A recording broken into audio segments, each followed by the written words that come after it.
Welcome to the show, Lauren. I'm so excited to have you on. How are you doing today? I'm so excited to be here and to chat with you. Thank you for Yeah. having me. I'm doing good. Yes. I'm really excited to dig into like small business stuff and like actionable things and like all the fun stuff because you're pretty magical. So I want to start things off with why do so many small business owners struggle with consistency in their marketing? Because I know that this is a huge issue, especially for smaller businesses where they're like a one-person show. Yeah. Oh my gosh. I don't, that's a really good question. I don't know if many people have asked me why so many people struggle. The reality is they definitely do. And that's like I have a whole business around the fact that it's really hard to show up consistently. I think if I were to guess why marketing is not what most of us got into business to do. Most of us, at least my audience, they have something they love to do. They're an expert at something, and that's what they envisioned getting into the business world doing, spending their days doing. Marketing is not at the top of the list, but you pretty quickly realize, like, well, you need customers, you need people to learn about you and to decide to buy from you. And marketing is really what does that. So, um, I think it's not a natural skill set for most small business owners who just get started. They're obviously a Most of us start as a one person show, so we're doing it all ourselves. And I was just talking to someone yesterday about this. It's actually scary to market your business. And I think a lot of the lack of consistency and the lack of taking action has to do with like it's just scary to put things out there and to say, this is me, this is my business, buy from me. And we may not always like be labeling it as such, but it causes us to like resist and not know what to say or like how to do it. So I think it's a mix of things, not knowing what to do, not making time for it, just fear around putting yourself out there and being seen. Um, and maybe just like, I think a big part of it too is sitting down and being like, okay, I need to do some marketing for my business.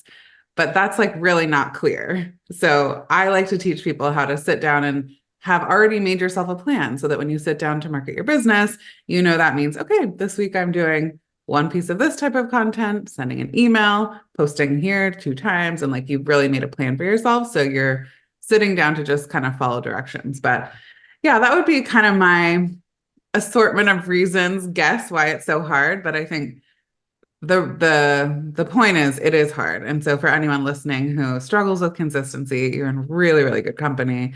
It's like, I don't know, almost Yeah. everyone I know struggles with it. So I want you to say more about this fear piece because I've gone through this as well. I can do the technical side of everything to the nth degree. I can make the plans, I can execute all this stuff, but when it comes to the actual putting it out there, the fear of actually putting it out there and like promoting and that fear piece is huge. So if you could, I would like you to say more about that if you have anything. yeah, I mean, it's just like making something, talking about it, putting it out there, asking people to react to it.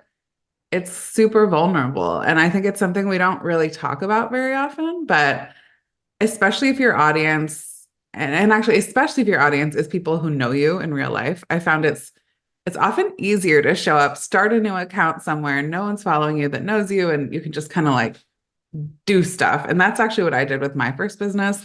I started a new watercolor account and I didn't follow anyone I knew. And I started to just like find people who were interested in it, but outside of my regular life because I was kind of afraid of, like, honestly, of what they were going to react. I have this background in like very quantitative things. And I was like, what are they going to think? I'm like, quit everything and I'm doing watercolor. So I just went straight into like strangers on the internet, essentially. So I think particularly we can fear what the people in our kind of like quote unquote real life are going to think. I often say like, that random person from high school will sometimes stick in your head of like, what will that person think? Or college or an old coworker. We can have these like specific people, weirdly, that like are in our mind. And we're like, they're gonna see this and like, what are they gonna respond to it? And I mean, the tough part of my answer to this is like, there's really no way to remove that fear. I think the really powerful thing that I would tell everyone and that I remind myself constantly is like, you can have that fear and you can still take action. So I can be worried what people are going to think and like be nervous about it and say, you know what, it's worth it to me to be doing the thing I want to be doing. I know that posting this kind of content is part of my plan to get the results I want. So I'm going to do it anyway, even though I feel uncomfortable about it. So I think yeah, it's hard. The other piece of it is like, so that's the sort of fear of judgment element. There's also like a perfectionism piece that a lot of us struggle with of like, it's not ready yet. It's not ready yet. I need to research a little more. I need to polish it a little more.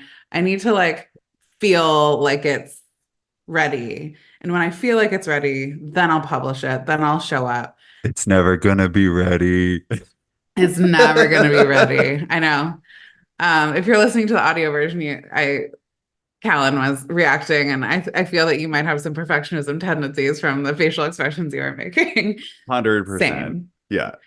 Yeah, and it's really easy to just, I think the really dangerous thing about perfectionism is it stops you from doing things. Like I can think of so many things in my life that I really wanted to do, but I wanted to do it so badly. Like it was so important to me that I was unwilling to do it until it was perfect. And therefore I just never did it. And so I think that's the biggest shift I've personally made is teaching myself how to put things out there into the world, even when I know they're not perfect, and understand that, like, that is the only, ironically, that is the only way to get closer to quote unquote perfect is to just do it over and over again. And that's how you get better. You can't get better by just researching or thinking about it or planning.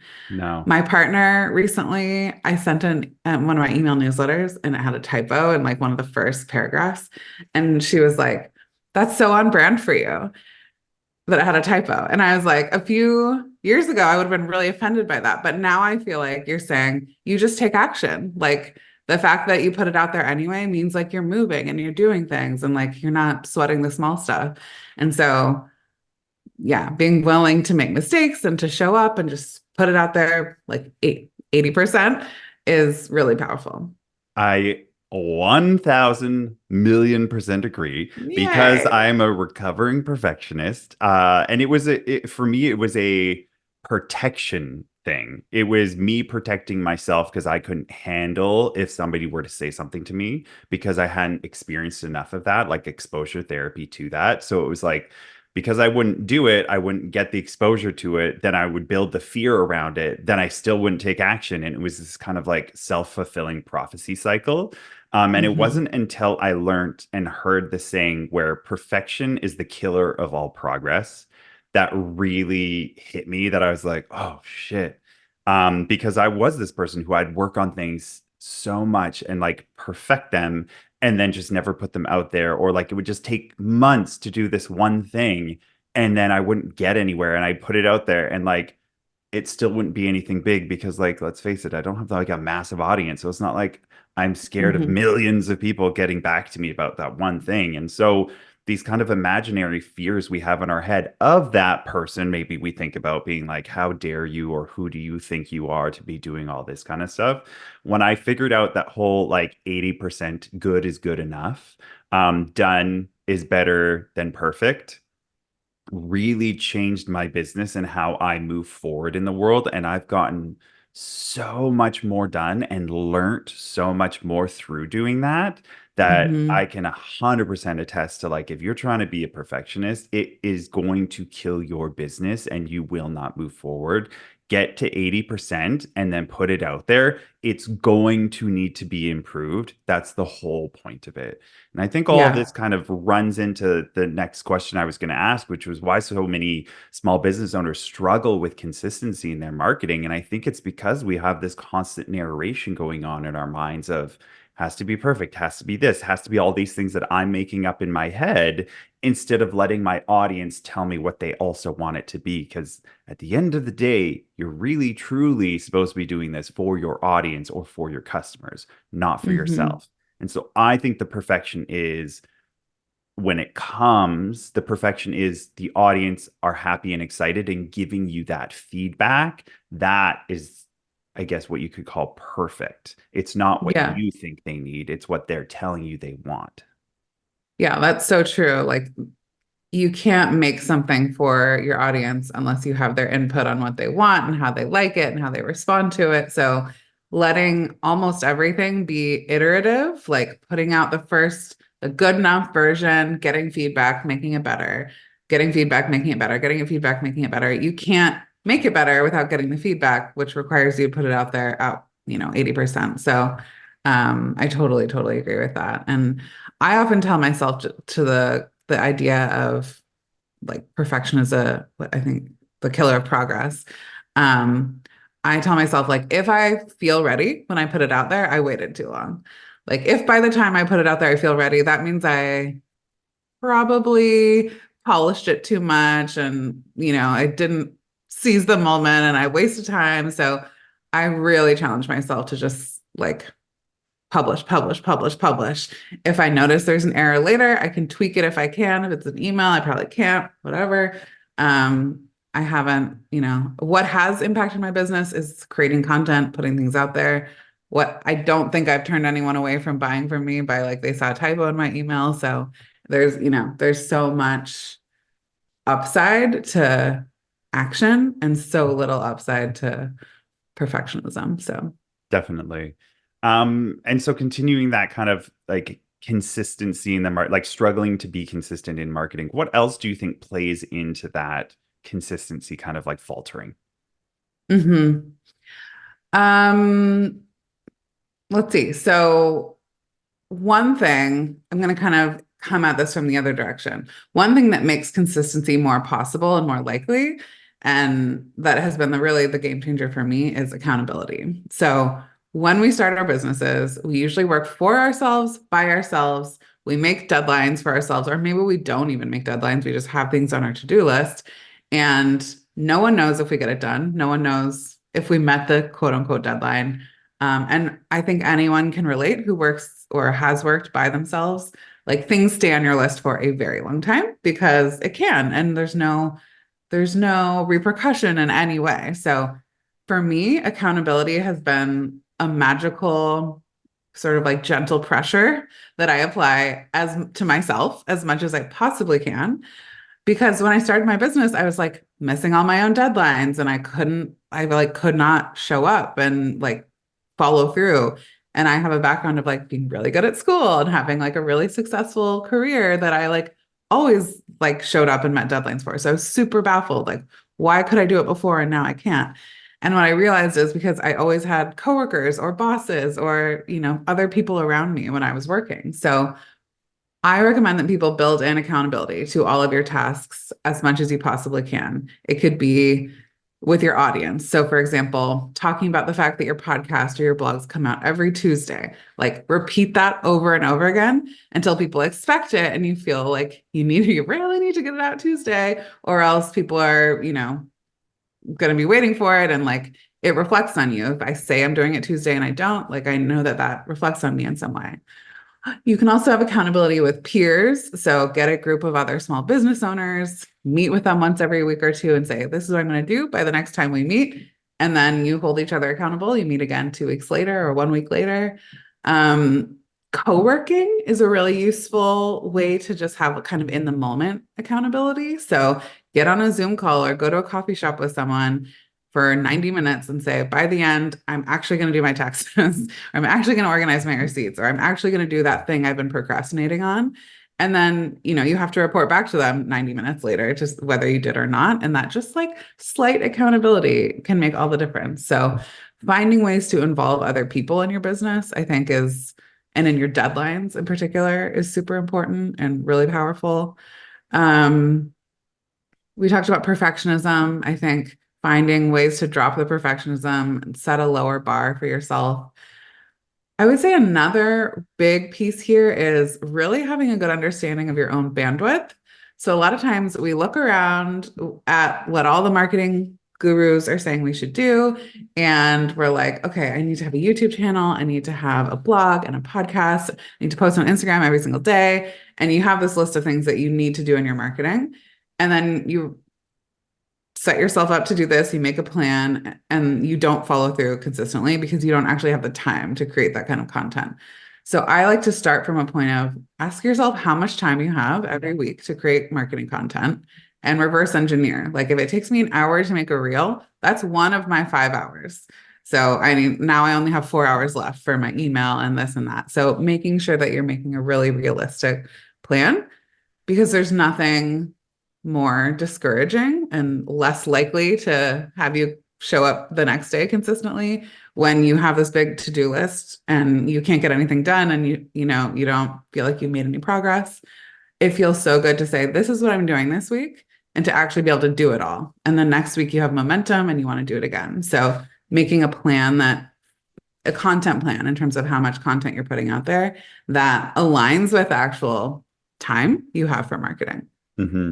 I will, yes, and yeah, all of that 100% plays into it. And I would say for me also learning and understanding the psychology of your habits are not who you are, that they were built unconsciously, and then learning how to build those habits. I know Atomic Habits by James Clear really helped me understand this in myself because I used to think I was the same. Like I would show up 110% for other people, businesses that I worked for. I worked my ass off because there was that accountability. But then when you work for yourself, you don't have that and you have that flow, and it can be very difficult to learn how to have that self control and to actually create that. And learning and understanding my habits and how I wasn't actually a lazy person. I just hadn't created the habit around being productive that worked for me yet. So learning Mhm. about that and then creating that system, which I use Asana just as like a personal calendar, and I take all my tasks and I plot them all out, and I judge kind of roughly on history of like how much time it takes me to do things. And there's only one or two things per day, maybe three, but only one of them's like a major thing. And then the other are kind of like, if they get done, this is really nice. But for the Mhm. most part, consistently, I will check all those things off per day because it makes me feel good. It makes me feel like I've accomplished something. I can finish my day at like the 5 o'clock mark when I like to finish my day. And then I know there's nothing like, oh, I need to get this done or, oh, I need to get that done. There's not that anxiety that comes along with a long running to-do list. It's like it's all programmed in. I know it's going to get done because it's inside of my calendar. And I set up the habit that when I show up, I go look at my calendar. That's what I do for the day, and that's it. And the more you can build those habits into your system, the more productive you can be. I've never been so productive in my life while doing less work ever Mhm. because I'm not working for the sake of working because I feel guilty because I need to be busy because I'm trying to build something. I'm getting things done that are actually moving the needle forward in my business because I'm plotting them out and creating a habit around that. And same with the podcast, like you said, the reason I'm consistent is because I release my podcasts every Wednesday at a certain time and I plot them out and I'm like, I need guests to do that. And one of the things again is I bulk together. Like I book a bunch of people kind of around the same time and I'll plot out a whole month ahead or 2 months ahead. And that's how I do that. And I stay ahead of the game and plan ahead to do that. And it all revolves around habits, um, accountability and all of that. That's magical stuff that we need. Well, Um, I think you said, I just want to like underline yes, something you please. said because I think it's so important, which is it needs to actually be in your calendar. A task list is not enough. It needs to, if there's something on your task list, you need to ask yourself, how much will this take me? How much time will this take me? If it's going to be like 10 hours, break it down into smaller tasks. And each of those things needs a home in your calendar. This this is like probably the biggest time management productivity hack that is like so simple and yet so many people don't do it. But that is a way to guarantee it happens. Put it in your calendar. Don't say marketing, say, write this post about this. Like the more specific you make your instructions to yourself, the easier it is to follow through on. So I just want to like underscore it. You said that, and I was like, ah, yes, I should have said that because put it in your calendar. It is so much more likely to happen. Yeah, 110%. And also leveraging tools. Like there are so many tools out there. I use Asana. There's like 100 million other different calendars that find whatever works for you. And then with creating social content, I hate with a passion social media. I hate it. I've never really truly liked it. I've never really loved engaging with it, and I've really not liked putting shorts together and doing all the things. I'm like, ugh, I can't be bothered. But I know that adds to my know, like, and trust with my audience. They need to see that in order for them to Hmm. connect with it. And so I'm like, okay, well, how can I do this with less friction for me in a way that I enjoy? And I found an AI tool, thank God, that came around that takes the whole video and it cuts it up into little bite-sized pieces and it picks out the good audio bits and all that kind of stuff and it edits together so it does all the things. And I just go in there and do a couple quick edits and then download them and they're ready to kind of upload and I just write in the basic kind of stuff in it. And it cut so much of that time down for me to create that kind of stuff. But I went on the search to find the tool. And then I had to build the habit of learning how to use the tool to build that habit. But once it was in there, it saves me hours of hours and Hmm. hours and hours of work. Opus clips. Yeah. Yay. I just discovered it. Oh my So, God, life changing, right? yeah. Yeah. Awesome. Yeah, I'm just starting to record video. For years I've only recorded the audio of my podcast, so I'm just still playing around with it, but I was like, what? Yeah. It knows the smart things to pull out? Like this is magic. Life changing. And you can also create like your own template. Like I have a set template that I use. So it's like I did that one time and then it just automatically does it. And I'm like, every once in a while you got to move stuff around, but it's delightful. All right, let's continuing on the conversation. So there is so many options out there in the world. How do folks decide where and how to market their business? So we've been talking about a lot of the psychology and actually like the doing of it. But when it comes to the actual marketing, there's Instagram, there's TikTok, there's YouTube, there's podcasting, there's blogging. There's so many different options, and I have my own personal take on this. But how Hmm. do you think people decide where they should put their marketing efforts in their business? Yeah. I would love to hear your approach too. So share that afterward because I think that'll be super interesting. I think we need to come at it from the exact opposite direction. So a lot of people come at it exactly as you just said, like TikTok, Instagram, LinkedIn, blog, podcast, like what should I do? And that's to me, that's not the right way to start. The right way to start is to ask yourself, what is my goal in my business right now? Because depending on what your business is, and depending on what your goals are, what you do in marketing is going to be very different.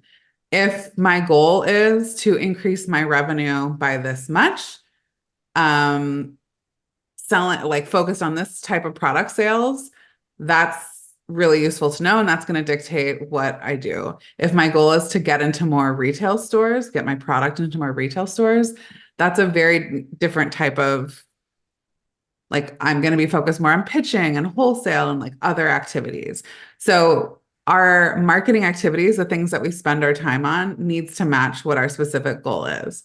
So I suggest that you have one primary business goal at a time, and we design our marketing to move us toward that goal. Um, so that's key number one is like really knowing what your goal is. And then ask yourself, like, what types of things are going to help me meet this goal, are going to help me get in front of the people who actually are going to be buying this product or deciding to carry my product in stores.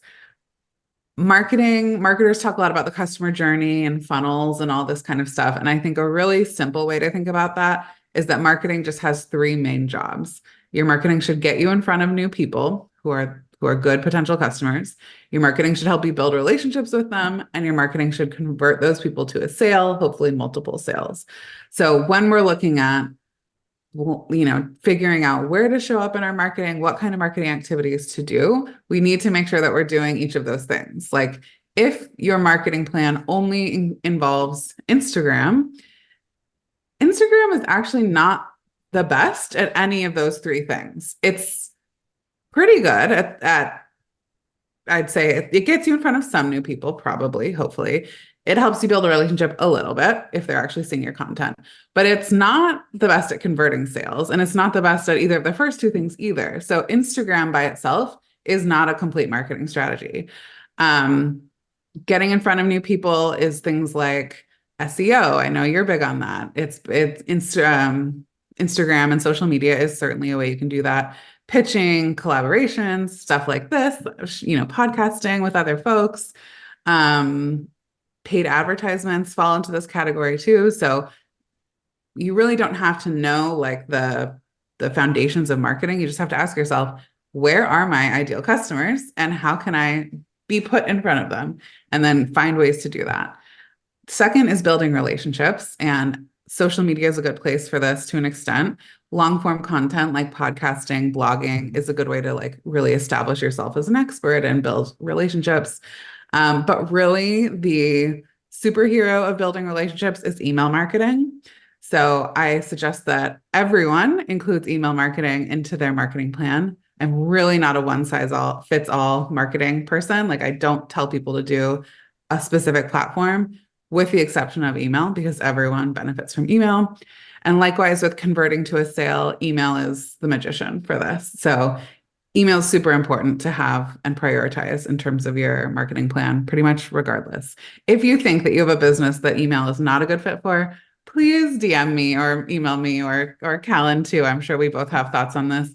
I highly doubt that there's a single business out there that email is not a good fit for. So, and then of course, like optimizing your website and all of that helps with conversions as well. But that's how I think about it is starting with your goal. Like, what is my goal? Reverse engineering, what is going to help me get to this? What specific activities are most likely to move me toward that goal? Going through the three jobs that marketing has, making sure I'm covering those bases of getting in front of new people, building relationships, and converting. Um, yeah, and also another thing I like to do is double down on what works. This is if I have a goal and if my goal is to get more wholesale accounts, so to get my products in more stores, I would say, okay, how did I get in the stores I already have? Where did they find me? What did they learn about me? Like, what made them say yes? What products did they buy?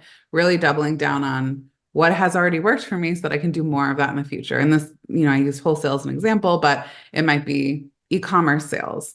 So I want more website products purchased through my website. Okay, let's find a way to find out where the people who are buying are currently coming from.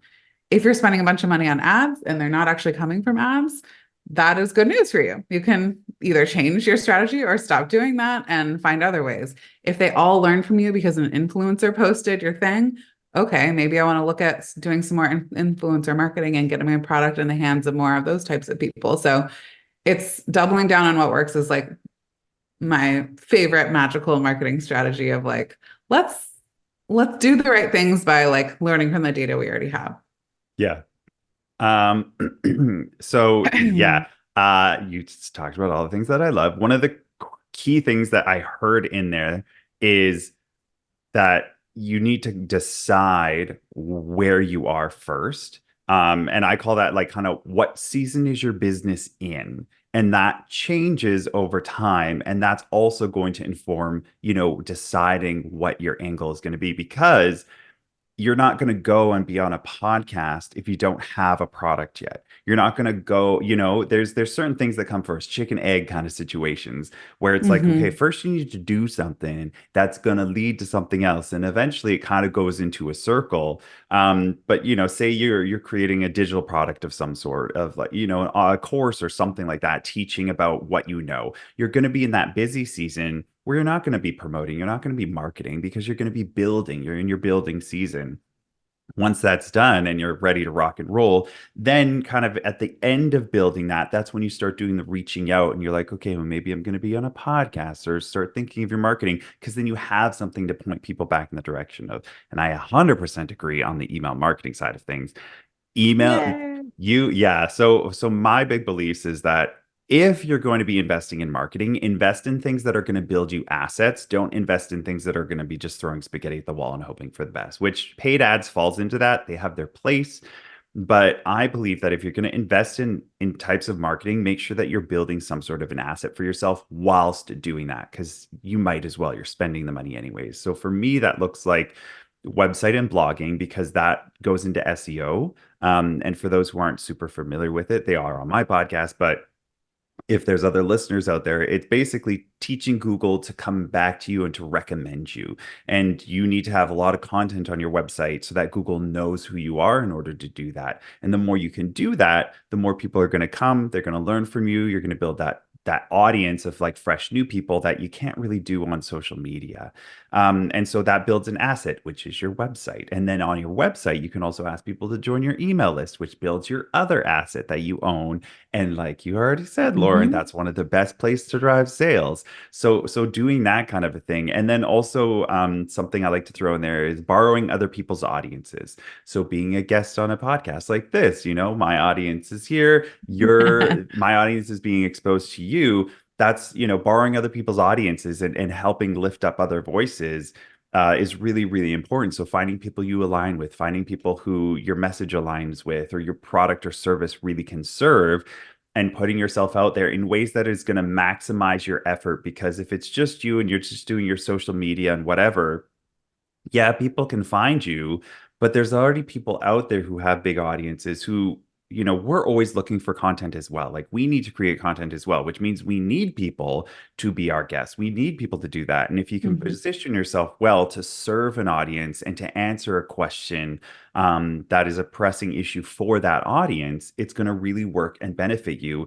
And that one podcast episode could reach thousands, if not hundreds of thousands of people versus you putting out hundreds of TikToks or hundreds of Instagram reels being like, why aren't people discovering me? You're investing the energy in the wrong place where there's more efficient ways of doing it. And one of my key core values is efficiency because at the end of the day, I like being lazy. So I will always find a way to do it better in a lazier manner because I like to be efficient. So Yeah, yeah, so I think love. that yeah, so all those things I think really plays into Yeah. where to decide to put your marketing efforts is what season are you in, building some assets and like putting all that kind of together and then deciding, oh, is my time better spent reaching out to people to be a guest on their podcast or writing emails or making that TikTok reel, making that whatever. You decide what works for you. You did Mhm. mention paid ads. So I am curious, is there like a split or any kind of a theory you have on kind of the split between organic, which is a lot of the stuff we just talked about, versus paid ads? I don't think there's like a right answer that is applicable across industry and stage of business and whatnot. I think it really goes back to like looking at what's working. Paid ads is usually something that people don't experiment with right away. People usually start a little bit with the organic marketing, and I'm much more an expert in organic marketing. I've dabbled in paid ads. I do them a little bit myself, but that's not my area of expertise. The key that I would say here is we always want to make sure that the organic marketing is working before we start paying. So if you have a landing page for a lead magnet, let's say, or sign up to your email list, and when you send people there, they're not signing up, the solution to that is not let's pay for more people to go to this list because you're just sending people to a landing page that isn't working as it is. So we need to make sure that whatever it is that the conversion that we're looking for, signing up, making a purchase, clicking, whatever it is, we need to make sure that's happening first before we start paying because otherwise you're just kind of throwing your money down the drain. So optimizing your content and your website and all of that stuff for conversion first. Once you've directed some traffic there yourself and you see, oh, people get to this, I have a pretty good rate of people who actually take the action I want them to take, then that's the time to start thinking about monetizing it. But really starting with making sure the organic stuff is working first, just that's going to help you not waste your own money. But yeah, paid ads is not really my zone of genius. So I don't want to steer anyone wrong there. But I also think it depends on industry and product type and all that kind of stuff. Yeah, they have their place, and I'm kind of in the same boat. I prefer to kind of maximize that organic. Like if you're going to pay for ads, I would rather you take that and invest it into writing a really great blog post for SEO. Because I mean, you could spend $350 on ads, or you can spend $350 on a great SEO article, and that article will live on forever on your website. And if that generates maybe 100 new people coming to your website per month over month, that's going to be like basically like compound interest. It's going to compound over time. Whereas once you turn off those ads, they're going to stop and like you're not going to Mhm. keep getting the return on that. So that's what I encourage people to think about is like think about kind of more of the logistics of it. Why do you want those paid ads or why are you doing it? Is it because you need to have more money coming in right now? If that's why you're doing it, then you're not coming at it from a wise point of view, I would say. Yeah. And I think what we're both saying is like taking a longer term approach to marketing is going to pay off for you. SEO is a long-term play, as you know better than anyone. Like that's not going to result in thousands of dollars overnight tomorrow morning. Neither is like creating a content machine, showing up consistently, any of the things that we've been talking about from an organic standpoint. But it's much more evergreen. It's much more likely to pay off for more than just, the Instagram post that has value for 24 hours. Even if it's like relatively viral or performs relatively well for you, it still has a very pretty short lifespan compared to some of the longer term assets and content. Having someone on your email list, like the value of that is so almost priceless that just making sure that we're not always going for like I don't want to say get rich quick, but like the overnight solutions, like the diet pill solution to our marketing, that's not what works long term. So just being willing to kind of take a longer term mindset and have the patience to wait to see things pay off longer term is really important too. Yeah, definitely. Fully agree. And I'd say podcasting is one of those long-term investments that if you don't want to blog post, if you don't want to do anything, but you want to create content that's good, it's high quality, and you're serving your audience, podcasting, it's a growing industry. It's like, I think you probably agree, but it gives your Yeah. people something to listen to. They can listen on the go whenever they want. It delivers that information, it delivers that value. You can repurpose it across all those social platforms. So yeah, I think that that's kind of it's like podcasting is like a heavy hitter in my books.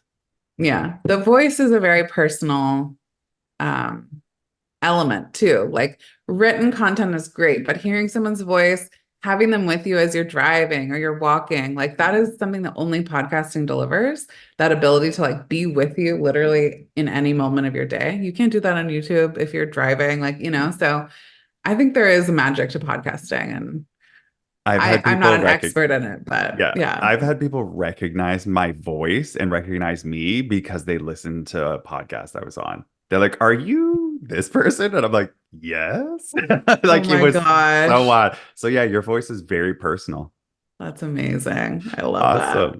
Awesome. This has been a magical conversation, Lauren. Where can So listeners find fun. out more about you and your offerings and all that kind of good stuff? Yeah. So my podcast, speaking of podcasting, is a great place to go. It's called Making Good, and it's for small business owners who want to do better marketing so they can make a bigger impact in the world. It's a lot about a lot of the things that we talked about today. So marketing strategy, procrastination, perfectionism, consistency, all of that good stuff. And you can find it on any of the major players just at Making Good or makinggoodpodcast.com.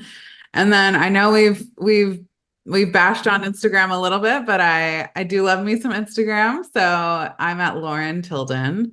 And I also have an email list that's really fun. And I send a lot of fun content to a lot of mini essays about marketing and great weekly content there. So that's a good place to get on that list would be makinggoodpodcast.com/100 prompts. You'll also get like a list of 100 content prompts to get you started with ideas, but that'll get you on the list. So thank you so much for having me. This has been super fun. And I love what this podcast is all about. It's so important to have representation and Right? just We're here, we're community. queer, So we're doing business. Not we're everybody, I doing want to it. be clear, not everybody on the podcast has been queer, but it is a prerequisite that I see their track record or I've seen them supporting the community and like they've put in the time and effort. They walk the walk and they talk the talk. So Yeah. I think it's important. So thank you. I'll make sure that all of those links are in the show notes. So if you're looking Awesome. to connect and all that, you can just go to the show notes and connect there. Thank you so much for being on the podcast, Lauren. This has been Yay. magical. Thank you so much, Callan. This has been fun.